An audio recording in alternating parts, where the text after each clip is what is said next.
Llegó la hora de conocer las informaciones más destacadas del continente americano. Acompáñennos a recorrer y analizar lo que nos une, nos preocupa y nos enorgullece como hispanoamericanos. Bienvenidos a Américas Noticia con Vladimir Kissinger.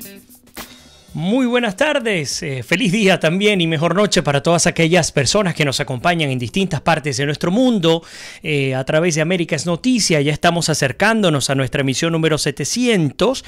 Hoy día estamos al aire con la número 694 y desde ya les invito a incorporarse muy activamente porque hoy vamos a estar hablando de 4 temas centrales, aunque por supuesto esto no deja por fuera otros temas que seguramente vamos a estar tocando. Los temas centrales tienen que ver con: número 1, las dictaduras en América Latina. ¿Cuáles son y por qué consideramos que son dictaduras? Y esto lo vamos a ver a la luz de la propia Carta Democrática de la OEA. También vamos a estar hablando de la Colombia electoral. Estamos en la semana decisiva para conocer quién será el próximo presidente de Colombia. Recordemos que las elecciones, aunque en Colombia se llevarán a cabo este 17 de junio, ya este mismo lunes comenzaron las votaciones adelantadas en el resto del mundo. Todas aquellas ciudades que cuenten con un consulado colombiano, bueno, pues revisen, aquellos que vivan allí, revisen la información porque está habilitado el proceso electoral y les invitamos, de hecho, a votar con tiempo. No esperen al domingo, no esperen al sábado. Si pueden conseguir votar antes, pues muchísimo mejor, sobre todo dando la oportunidad a aquellos que no lo pueden hacer durante el día de semana. Así que a los colombianos todo el éxito en esta semana electoral, que sea y que gane el mejor y que por supuesto gane Colombia, gane la democracia en Colombia, gane el progreso para Colombia. Así que ese puede ser en todo caso el deseo que le damos a todos ustedes. Sé que nos ven muchísimos colombianos y honrados de tenerles acá en su casa. Bueno, este será el segundo tema. El tercero, vamos a hablar del México también electoral. Afortunadamente Colombia ha salido poco a poco de la violencia que la empañó durante tantos años, más de 60 años en estos procesos de guerra interna con grupos terroristas, y afortunadamente digo, hasta el momento en Colombia no hay víctimas que lamentar en el marco de las elecciones, ni la que se llevó a cabo el 11 de marzo para escoger al Congreso, ni la primera vuelta del 20 de mayo, y esta segunda pues todo parece indicar que tampoco ocurrirá. Ya el ELN ha salido a decir que se mantienen con el alto al fuego, pero en México las cosas no son iguales, y no son iguales porque, lamentándolo mucho, el terrorismo en México a través de los carteles de la droga, lamentándolo mucho, insisto, le ha cegado la vida a más de 115 mexicanos, candidatos, precandidatos, excandidatos, para distintos cargos, desde los más sencillos hasta los más altos, en el marco de un México violento, pues que por supuesto se presenta en las elecciones que se llevarán a cabo este 1 de julio. Bueno, el hecho es que vamos a estar hablando de cifras. AMLO, Andrés Manuel López Obrador, principal candidato de la izquierda en México, sigue ganando ventaja, sigue tomando la delantera, y vamos a estar hablando seguramente de esto en la segunda parte. Y en la última retomaremos un tema con el que vamos a comenzar, que tiene que ver con Venezuela y la crisis en torno al sistema de salud en el país. Así que quédense con nosotros, compartan el programa, importantísimo, y además de compartir el programa, incorpórense con los comentarios que vamos a estar presentando el día de hoy. Desde Alaska hasta la Patagonia, entérate de todo lo que pasa en nuestra América. Bueno, darle la bienvenida a todas las personas que nos acompañan el día de hoy en Américas Noticias, los que nos están viendo a través de YouTube y que están viendo esa pantalla, pues pueden ver todos los comentarios de muchísima gente querida que nos acompaña día a día. Usted también lo puede hacer, puede acompañarnos a las 6 de la tarde hora del este en los Estados Unidos, colocando mi nombre en el Facebook. Es un Facebook abierto, todos tienen acceso a absolutamente toda la información que está allí, pues se pueden incorporar con nosotros para que también puedan en tiempo real, en vivo puedan colocar sus comentarios. Veo que Albani Montilva está con nosotros, nuestra querida Rudy Alcocer, Judith Carmona, Mariela Llerena también, ¿quién más por allí? Danis Solano, César Guinagli, Alías Prato, bueno, muchísima gente querida que sé que está allí lista para incorporarse a la discusión del día de hoy. Bueno, vamos a arrancar de una vez. Hay una nota que mi productora compartió poco más temprano para ustedes. Le agradezco especialmente a María Eugenia Hernández el acompañarnos día a día a través de su producción, del diario Las Américas. El diario Las Américas nos trae una nota firmada por Carlos Sánchez Berzaín que se titula "Las dictaduras son 4. Cuba, Venezuela, Nicaragua y Bolivia". Y fíjense qué interesante porque Carlos Sánchez hace un paralelismo entre lo que han significado esas dictaduras para la OEA, para el bloque diplomático con mayor peso e importancia del continente, y lo que ahora significa ese giro importante hacia lo que ha indicado la propia Carta Democrática de cara a cómo deben gestionarse en nuestros países. Y esto de alguna manera ha permitido aclarar algunas cosas que quiero incorporar con ustedes. Fíjense lo siguiente. Ustedes saben que acaba de terminar el 48 periodo de sesión ordinaria de la Asamblea General de la OEA, un periodo en el cual pues Estados Unidos, temerariamente sería el adjetivo el que le podemos agregar, afirmó que contaría con los votos necesarios para suspender de manera inmediata a Venezuela. Se esperaba que fuesen 24, obtuvo 19, son los 19 votos que tradicionalmente en los últimos 2 años se han visto en la OEA, pero hay que sumarle además a aquellos que tradicionalmente votaron en contra de las decisiones que afectasen a la dictadura en Venezuela y que hoy día han decidido abstenerse, entre ellas por supuesto lo que significa Nicaragua y Ecuador. Solo por poner un ejemplo. Ahora bien, ustedes recordarán, solamente 3 países apoyaron a Venezuela. Pero el tema que plantea Carlos Sánchez Berzaín es muy importante porque él habla, por ejemplo, bueno, en efecto se declaró ilegítimo el proceso electoral y por ende ilegítimo el régimen que hoy día gobierna Venezuela. Eso ya lo sabemos. Aquí no hay sorpresa. Pero muchas personas se preguntan ¿hasta dónde puede llegar la OEA? ¿Cómo es posible que la OEA pueda, tomar decisiones sobre qué es lo que se debe y qué es lo que no se debe hacer? Bueno, como les comento, Carlos Sánchez Berzaín nos alumbra el camino. Fíjense que nos dice esta nota del diario Las Américas, y ya incorporo sus comentarios: la democracia en las Américas es obligatoria para los estados que forman parte de la OEA. No es un concepto abstracto librado a consideraciones teóricas, ni es una cuestión de debate, porque está contenida por un texto mandatorio que es la Carta Democrática Interamericana, suscrita en Lima el 11 de septiembre del 2001. El término carta, y estoy leyendo esta nota del diario Las Américas, en el derecho internacional se usa para designar instrumentos oficiales de especial solemnidad, como el tratado constitutivo de una organización internacional. El hecho es que en el artículo 1 de la Carta Democrática Interamericana, y quiero que le prestemos mucha atención, es decir, ¿por qué las dictaduras en América Latina son 4? ¿Por qué consideramos que Cuba, Venezuela, Nicaragua y Bolivia cumplen los requisitos para ser llamadas dictaduras? El artículo número 1 de la Carta Democrática Interamericana nos da luces. Dice lo siguiente: los pueblos de América tienen derecho a la democracia y sus gobiernos la obligación de promoverla y de defenderla. El artículo 3 determina, y escúchenlo, son elementos esenciales de la democracia representativa, entre otros, y recordemos que esto está suscrito por todos los países del continente, el respeto a los derechos humanos y las libertades fundamentales. ¿Se respeta el derecho humano o los derechos humanos y las libertades fundamentales en Cuba, en Venezuela, en Nicaragua o en Bolivia? Es la primera pregunta que nos hacemos y muy fácilmente podemos responder. Sigo. En este artículo número 3 de la Carta Democrática Interamericana dice lo siguiente: el acceso al poder, recordemos que debe respetarse el acceso al poder y su ejercicio con sujeción al Estado de Derecho. Volvemos al punto.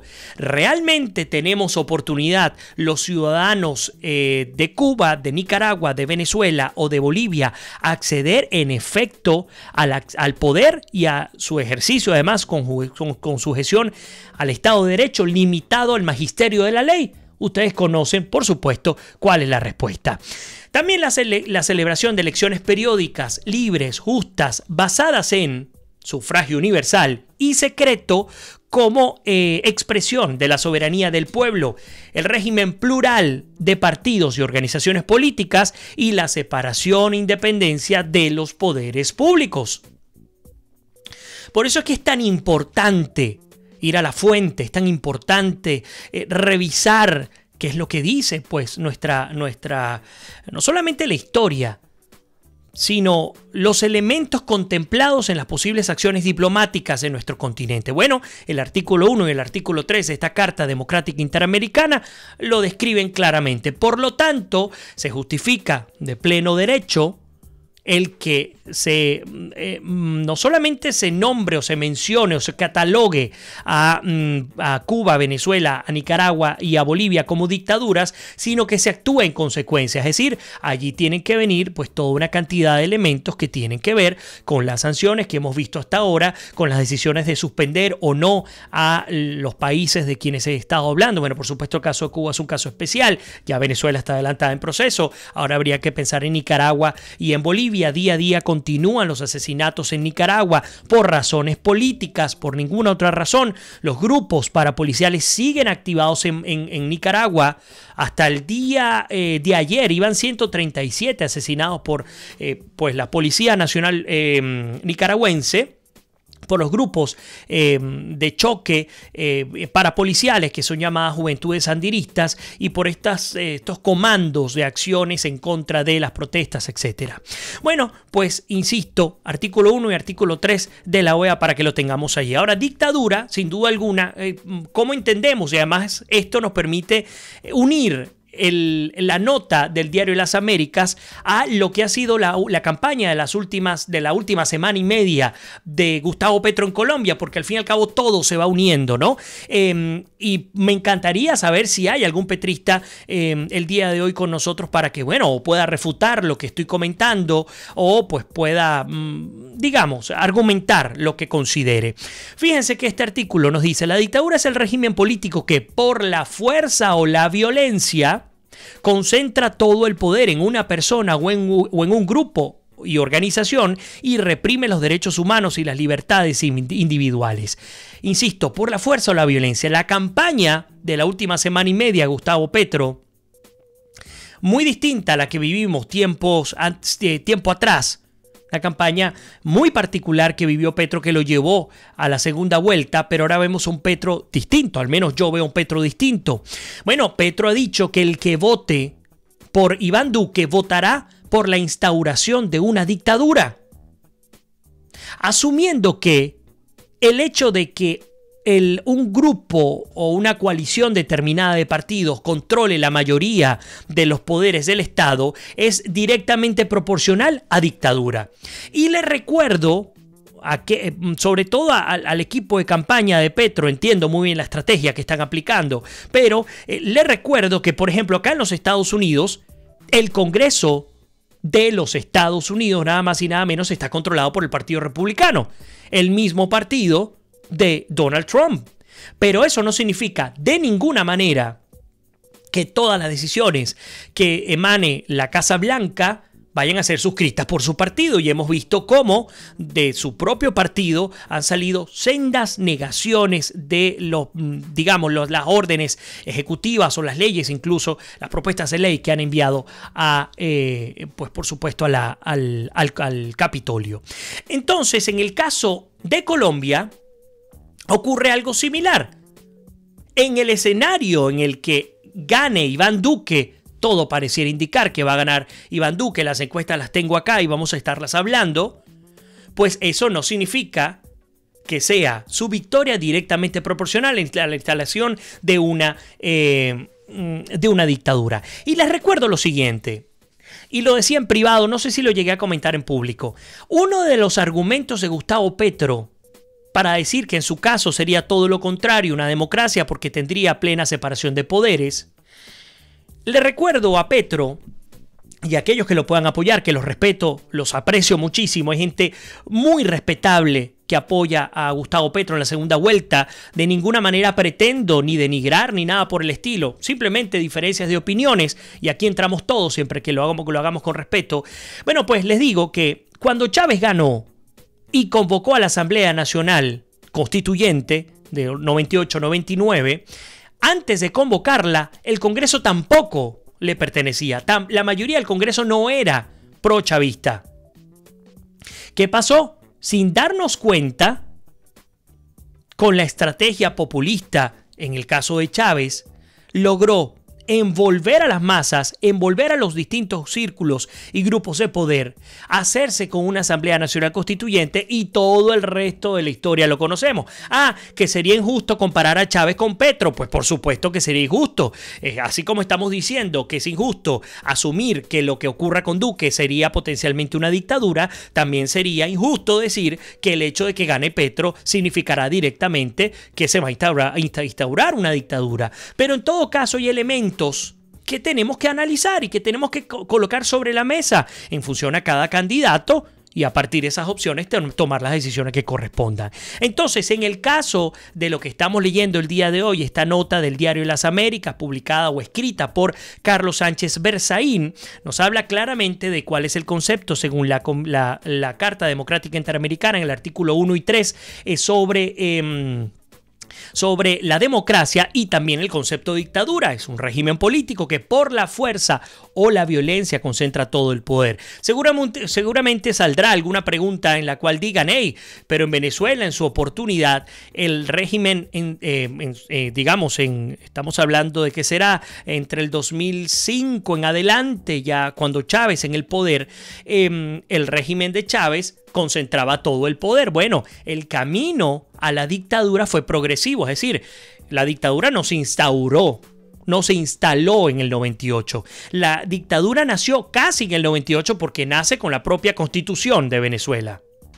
Pero a partir de esa Constitución, poco a poco fue, y ustedes lo conocen, fue deteriorándose el esquema democrático en el país, sin incluso darnos cuenta, o quizás dándonos cuenta, pero asumiendo que no podía ir para peor, que no podía llegar a un punto en el que, por ejemplo, estamos hoy día.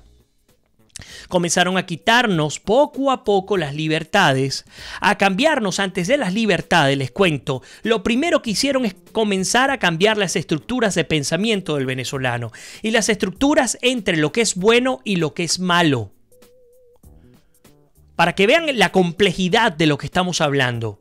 Llegó un punto en el que las clases sociales ahí sí que comenzaron a sentirse la división entre ellas, y la división en términos de rencor, de rabia, cosa que no existía en Venezuela. En Venezuela hay dos cosas que puedo decir que no existían antes del chavismo. El racismo en Venezuela no es algo que exista. Yo lo he visto en otros países de América Latina, no los voy a mencionar para no herir susceptibilidades, pero he tenido la fortuna de visitar buena parte de nuestros países, de este continente, y lo he visto con su propia gente. No estoy hablando con extranjeros, que sería xenofobia, que eso es otra cosa. Pero en Venezuela no existía el racismo y tampoco el odio en términos de la separación de las clases, porque clases hay en todos los países del mundo, incluyendo los socialistas, pero el odio, el resentimiento, lo que se sembró allí, que fue un caldo de cultivo para llevarnos hasta lo que llegamos el día de hoy. Créanme, fue una muy buena estrategia, muy sabia estrategia del régimen de Chávez para construir esa base política que, por vía democrática, en términos de una falaz persuasión al pueblo venezolano, lograra concentrar el poder. Ahora, que resulta que progresivamente, mientras hay mayor intensidad de instalación de la dictadura, pues hay una especie de, y no recuerdo el nombre estadístico, inversamente proporcional. el tema del crecimiento o decrecimiento del público que te sigue. Es decir, mientras más aprietes la tuerca de la dictadura, vas a tener más gente que te rechace. Y esto fue lo que ocurrió con Chávez. La gente comenzó a rechazar. Las clases comenzaron, o mejor dicho, la oposición comenzó a crecer con muchísima fuerza hasta el punto más clave, que fue en el 2012, cuando vimos todo lo que ocurrió. Pero ya Chávez se había encargado de establecer una institucionalidad paralela que le garantizase el manejo del poder. Hoy día, ahora vemos cómo mantienen el poder en Venezuela. Ahora el poder, ya como lo dice el artículo 3 de la Carta Democrática Interamericana, es absolutamente sostenido a punta de la fuerza y la violencia. Completamente sostenido. Aquí no hay vía democrática. Créanme, no hay opción democrática. Ramón Muchacho, con quien estuve compartiendo hace un par de semanas, espero que venga pronto a visitarnos, lo decía, siempre lo ha comentado, todas las vías democráticas fueron cerradas. Entonces, insisto, no estoy asumiendo que lo que pudiese ocurrir con Petro fuese algo similar, pero al menos hay que buscar las inspiraciones de cada candidato, cuáles son los principios, cuáles son las propuestas, y cada quien pues que saque sus propias conclusiones. Al que no le guste, tiene dos opciones además: o vota en blanco o no va a votar. Si usted me pregunta un consejo como venezolano, vaya, salga y vote. No es posible que la abstención sea quien decida quién gobierna o no en Colombia. Que en Venezuela pasa, claro, ya es muy tarde. Nos hemos dado cuenta muy tarde. Pero les invito a que salgan y voten. En fin, bueno, un editorial bien largo, me disculpan, ni siquiera pude incorporar los comentarios, ya nos toca hacer, imagínense lo rápido que pasa nuestra primera pausa. Voy a incorporar algunos comentarios, me dan un segundito. Acá en nuestras redes, vamos a ver. Edgar nos habla sobre el tema de Venezuela y nos dice, por ejemplo, nos saluda y dice: cada día es más insoportable la inflación en Venezuela, los precios cambian de un día para otro, ayuda desde Cabudare, Venezuela, esto no se soporta, sin medicina los niños mueren de mengua. Y vamos a estar hablando del tema de las medicinas porque tenemos casos puntuales, queremos iniciar un proceso de ayuda a los venezolanos que de manera comprobada nos puedan compartir sus casos médicos para que podamos establecer una especie de fondo. Vamos a ver qué nos inventamos a través de América Noticias, pero hay mucha gente que necesita ayuda. Sé muy bien que hay muchas organizaciones que están allí para ayudar, pero seguramente a través de América Noticias también podremos sumarnos a estas iniciativas. Elena Madán dice: estaré por acá con mi corazón bien puesto, pero con perfil bajo para evitar un paro cerebral. Espero, Elena, te digo, no sigas repitiendo ese tipo de cosas. Elena siempre, Madán, mi querida Elena Madán, está siempre tan activa. Y sé que le afecta pues que hablemos de este tipo de cosas. Pero bueno, yo espero que lleves el programa con tranquilidad. Alquimia Tarot también está con nosotros desde España. Elena dice: te sugiero que en la emisión 700 nos cantes una canción en la pausa. Bueno, de pronto hacemos una buena pausa y decimos, o no, ni siquiera la pausa, de pronto hacemos una edición musical completa para dejar de hablar de política, de economía y nos vamos a un tema. De pronto invito a un par de amigos músicos que nos puedan acompañar, ¿por qué no? Edgar dice: los hermanos colombianos tienen el mejor ejemplo en nosotros, los venezolanos. Voten bien, la izquierda no es la solución en ningún lado del mundo. Mírense en este ejemplo, no caigan en esto como nosotros. Lina Escobar, Mariana Parada también, por allí Luis Quiroz también nos saluda, bienvenido, igual para ti Luis, que Dios te cuide. Robertina Cabeza, Ada Salas, a ver un poco más abajo, Enrique nos dice: si los otros gobiernos están al tanto del nivel de la crisis de la falta de alimentos y medicina en Venezuela, no sé cómo hacen aquellos que no tienen familiares como yo afuera, mandando cajas con comida casi mensualmente para mis familiares. Esa es una gran pregunta, yo también me la hago, Enrique. ¿Qué ocurre con aquellas personas que por supuesto no cuentan con algún apoyo desde afuera?